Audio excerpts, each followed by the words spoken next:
தாவேக ஆட்சியின் 100 நாட்கள் குறித்து பொதுமக்களிடம் கருத்து கேட்கப்பட்ட நிலையில் ஆட்சியின் செயல்பாடுகள் குறித்து மக்கள் தெரிவித்த கருத்துகள் என்ன என்பதை பார்க்கலாம். இந்த ஆட்சி திருப்தியாக தான் இருக்குது. இதுக்கு முன்னாடி கவர்மெண்ட் ஆஃபீஸ்லாம் காசு கொடுத்தா அப்புறமா யாராச்சும் வச்சு பேசினா தான் முடியும். இப்போல்லாம் நார்மலாக போகிற மாதிரி தான் நல்லபடியாக போயிட்டு இருக்கு. இதே ஆட்சி கண்டினியூ ஆனால் நல்லா தான் இருக்கும். லஞ்ச ஒழிப்பை ஒழிச்சு காட்டுறேன்னு சொல்லியிருக்காரு. அதே போல் லஞ்சத்தை 100%க்கு 25% கொண்டுகிட்டு வந்துட்டாரு. இன்னும் 75% இருக்குது. அந்த 75% கொண்டு வந்துட்டாருனாக்க இன்னும் 10 ஆண்டு காலம் டிவிக்கு ஆட்சி தான் நிற்கும். நிரந்தரமான ஆட்சி. சிங்கப்பெண் படை திட்டம் ஒன்று இருக்குது. அடுத்து பார்த்தீங்கன்னா இப்போ வேளாண் பட்ஜெட்டு இன்னும் நிறைய சொல்லினே போகலாம். குறிப்பாக சொல்ல போனால் அரசு அலுவலகத்தில் பார்த்தோன்னா லஞ்சங்கிறதே கிடையாதுங்க. முன்னெல்லாம் ஒரு வேலைக்கு போனால் இழுக்கடிப்பாங்க. இப்போ அந்த மாதிரிலாம் பிரச்சனையே கிடையாதுங்க. போய் நின்றா ஒரு நாள் 2 நாள் வேலையை முடிச்சிடுறாங்க. லஞ்சங்கிறது அறவே இல்லைங்க. வெளிப்படையான அரசு நடக்குது. சொல்லிடுற மாதிரி நாங்கள் ஒரு 100 குடும்பம் கிட்ட இருக்கோம்.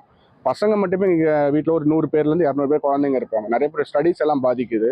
இப்போ அந்த கேஸ்ட் சர்டிஃபிகேட் இருந்துச்சுன்னா நல்லா இருக்கும்ன்றதை நாங்கள் சொன்னதுக்கு இன்னைக்கு டிவிகேல சேர்ந்த கார்த்தி அவர் வந்துட்டு எங்களை ஆர்கனைஸ் பண்ணிட்டு இப்போ கலெக்டரேட் வந்திருக்கோம். திரும்ப நாங்கள் அந்த சர்டிஃபிகேட் கொடுத்துட்டாக்கா கலெக்டர் கிட்ட நாங்கள் அந்த மனு கொடுத்தோன்னா கண்டிப்பாக இந்த ஒரு ஹோப்ஃபுல்லாக நல்லது நடக்கும் நாங்கள் நினைக்கிறோம்.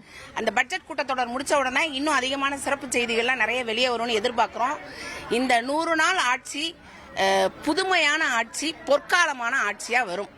இந்த வெற்றி கழகத்தோட ஆட்சி ரொம்ப சிறப்பான ஆட்சி. தண்ணி மெயின் திருச்சி தண்ணியே தான் பொருளாதாரமா ஓடிட்டு இருக்குங்க. அந்த தண்ணியே காவேரிலையும் தண்ணி வரல, மழையும் பெய்யல. அதனால மக்களுக்கு ஒரு சரியான தீர்வுக்கான அந்த ஆட்சி ஒரு நடவடிக்கை எடுக்கணும். இனி செல்லும் இடமெல்லாம் செய்தி. தந்தி டிவியின் வாட்ஸ்அப் சேனலை ஃபாலோ பண்ணினா செல்ல இருக்கும் இடமெல்லாம் செய்தி. இதோ QR கோட் இப்பவே ஸ்கேன் பண்ணுங்க, ஃபாலோ பண்ணுங்க.